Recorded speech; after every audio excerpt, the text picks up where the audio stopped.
Sheila Weir serves as the Regional Information Resource Officer for the Department of State. Currently based in Bogota, Colombia, working in Colombia, Ecuador, and Venezuela. As an information officer, she manages the relationship between the U.S. Embassy and local cultural and library institutions, such as American Corners or binational centers.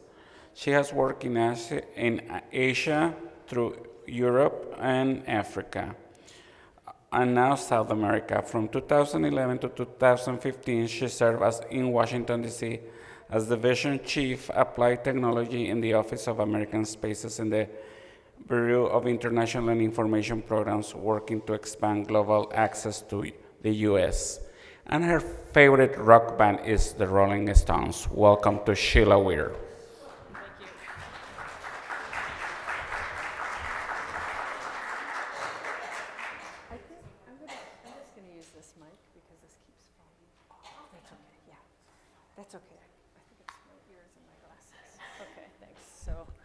Hello, good morning, everybody. As he mentioned, I'm Sheila Weir. I'm the new Information Resource Officer in Colombia. I've been there about 6 months. Yay!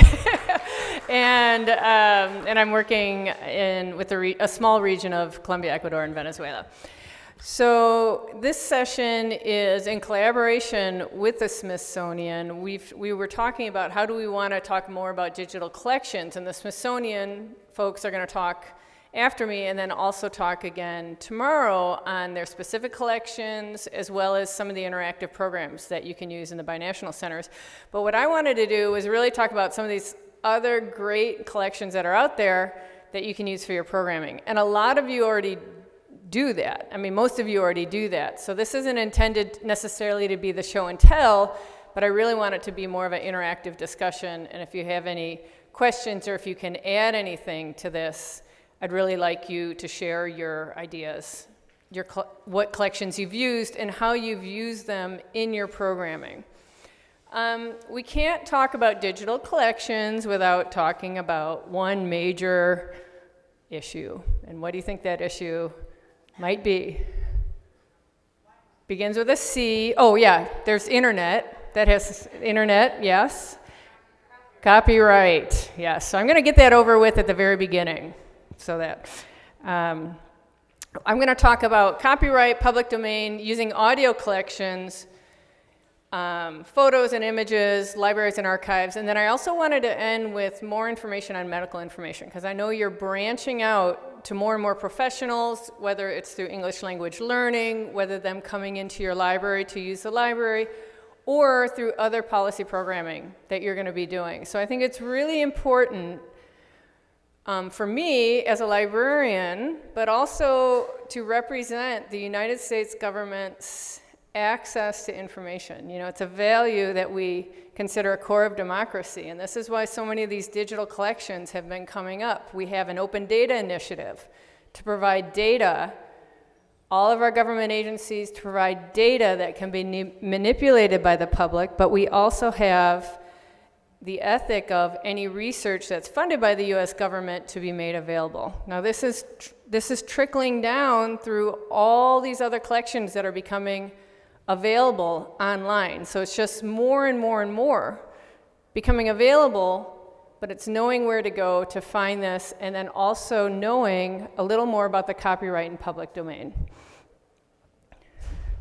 So there's a couple of things to consider when we're talking about the copyright and public domain, and I'm sure you've heard this every year. U.S. government created content. Raise your hand if that's in the public domain. U.S. government created content. Okay, actually, yes or no? It is yes. U.S. government created content is in the public domain. That means you can use it and reproduce it. If you want to take U.S. government content and make a poster, you can do that. If you want to share it in your newsletter, if someone else wants to use it, they can use it. They can attribute it to the U.S. government too. If there's content on a U.S. government site that was not created by the U.S. government, is it in the public domain? Not necessarily. It can be, but it's not necessarily in the public domain, which means it's available for copyright. You kind of have to dig deeper. So I'm going to give you two examples right now, and just to look at. And Maradula, actually, Maradula, if you can stand up. She's my colleague who works in Washington in the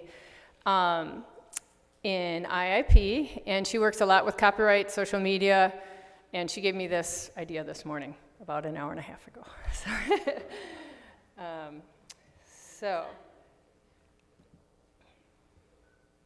I hope you can see this.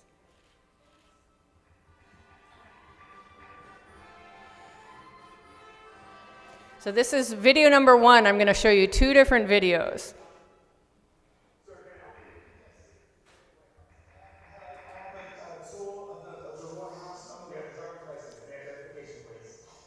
Yes, I do. No, it's just sweating from your brow. Well, it's just a warm day. You might have a hard time understanding the English because it's... It's just a tour. I'm on a break. I host a TV show, the Late Late Show. Probably frustrating. Oh, wow. Okay. Right. Do you know what? I'm in the wrong place. I'll back up. If you give me my license. Sir, do not back up. Do not back up. When you put your car in drive, you pull off to the right up there, please. And I'll give you further instructions once we get up there. Oh my God. I should not do touristy things.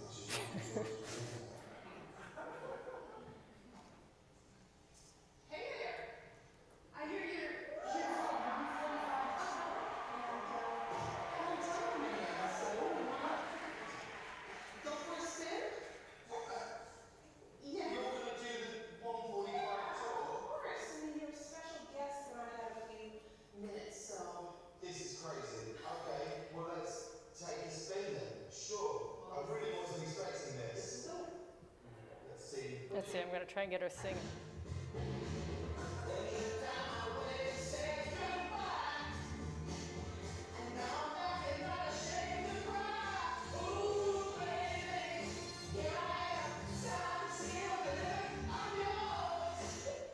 Okay, so this is video number 1. There's a lot of things going on here. There's music being used, right? This is a video that was done by a television show. I forget what the name of the television show. Late Late Show, with Michelle Obama. Michelle Obama, U.S. entity, right? Probably the most famous woman at the moment, U.S. entity. But would this video be considered in the public domain, meaning you can pull the video, use it for your own purposes, embed it in your website? No. And the reason is, this is Michelle Obama. Yes, she is an American icon. She agreed to do this video, but this is a video that was done by someone else. And it is, it's their property. So what this means is you can view the video, you can link to the video, but you can't use it necessarily for programming. Am I using it for programming? Yes, but I'm using it in the context of an example. So it's copyright is a little complicated with that. The next video I want to show you is another video.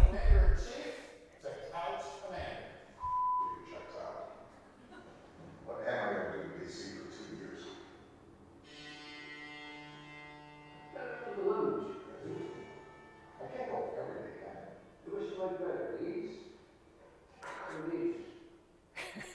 Joe did the same. Can't you get the blues? Drawing is supposed. You didn't try and fix the blues. I'm sorry, what's that? I said, Mr. President, we have to practice.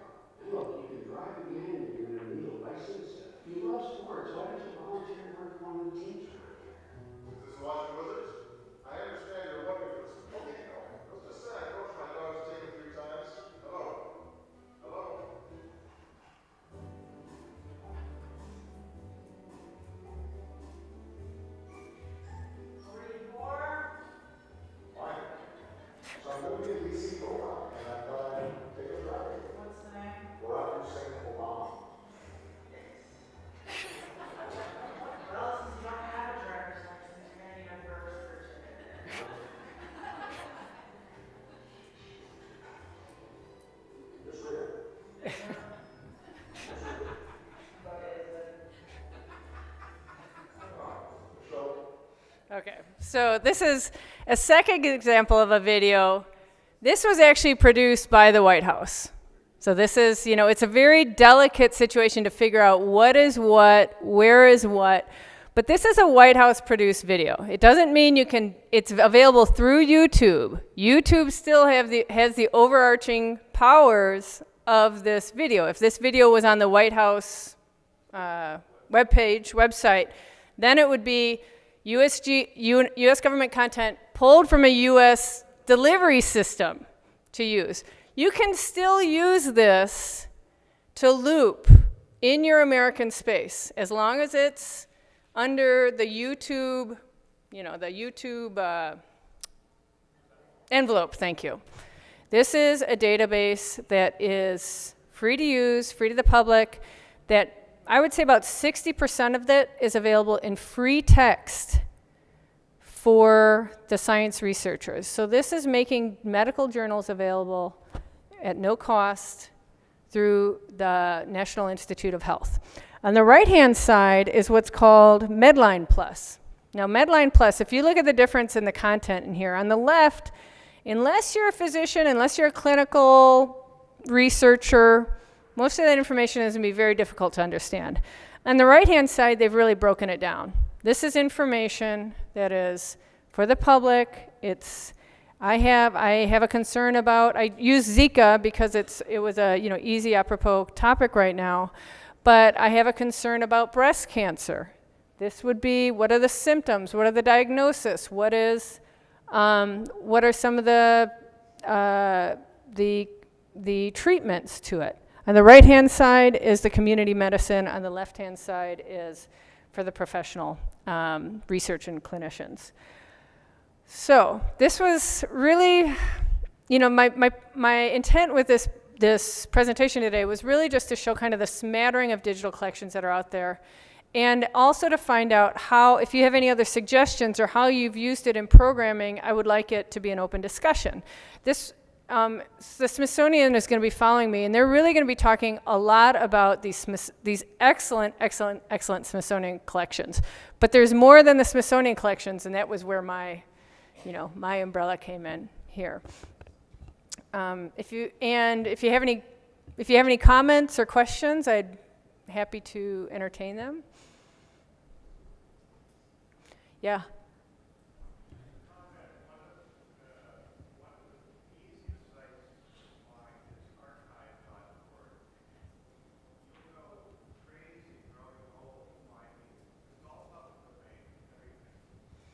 And these are the web, is this the one that has the older, there's the Wayback Machine websites as well?